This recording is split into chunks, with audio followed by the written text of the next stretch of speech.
வார்த்தைகளை நம்ம பார்த்து கொண்டு இருக்கிறோம் அல்லவா? இதற்கு ஆதாரமாய் ஒரு வசனத்துக்கு நேராக போகலாம். 2 தெசலோனிக்கேயர் 3:16 சமாதானத்தின் கர்த்தர் தாமே எப்பொழுதும் சகல விதத்திலும் உங்களுக்கு சமாதானத்தை தந்தருள்வாராக. கர்த்தர் உங்கள் அனைவரோடும் கூட இருப்பாராக.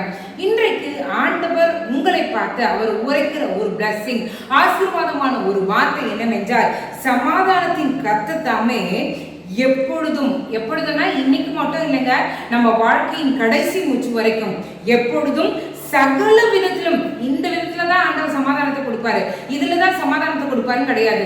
எல்லா விதத்திலும் சகல விதத்திலும் ஆண்டவர் என்ன பண்ணுவாரா, நமக்கு சமாதானத்தை தந்தருள்வாராக என்று பவுல் ஜெபிக்கிறது போல நானும் ஜெபிக்கிறேன். இதை கேட்டுக்கொண்டிருக்க சகோதரனே, சகோதரியே, அண்ணா, அக்கா, தம்பி, தங்கச்சி, அம்மா, அப்பா, உங்க எல்லாரையும் பார்த்தாலும் சொல்ற சமாதானம் உண்டாகட்டும், ஷாலோம் சமாதானம் உண்டாகட்டும். இந்த வசனத்தின்படியே கர்த்தர் எப்பொழுதும் சகல விதத்திலும் கர்த்தர் உங்களுக்கு சமாதானத்தை கொடுப்பாராக. வெளியே சொல்ல முடியாத பிரச்சனைகளா, வெளியே சொல்ல முடியாத துக்கம் உங்க தொண்டையை அழுத்திட்டு இருக்கா, இன்னைக்கு கர்த்தர் சொல்கிறார் சமாதானம் உண்டாகட்டும்.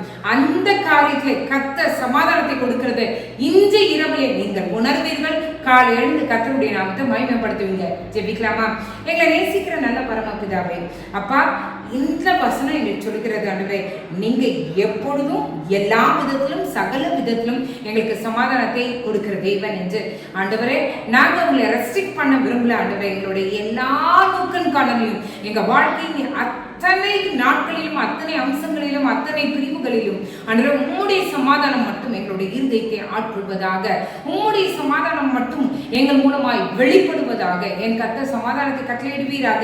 எந்தெந்த குடும்பங்கள் பிரிந்து காணப்படுகிறதோ, எந்தெந்த குடும்பங்களிலே பிரச்சனைகள் தலை தூக்கி ஆடிக்கொண்டிருக்கிறதோ, எந்தெந்த இடங்களிலே வீணான காரியங்கள் எழும்பி ஆண்டவரே இருக்கிற சமாதானத்தை திருடி கொண்டிருக்கிறதோ, இயேசுவின் நாமத்தினாலே விடுதலை உண்டாகட்டும், இயேசுவின் நாமத்தினாலே விடுதலை உண்டாகட்டும். என் கர்த்தர் உலாவி எங்கள் மத்தியிலே சமாதானத்தை உண்டாக்குவீராக.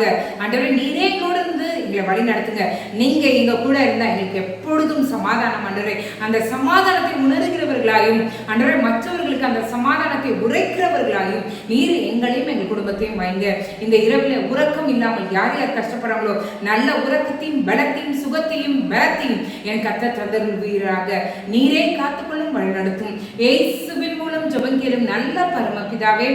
ஆமென், ஆமென், ஆமென். God bless you.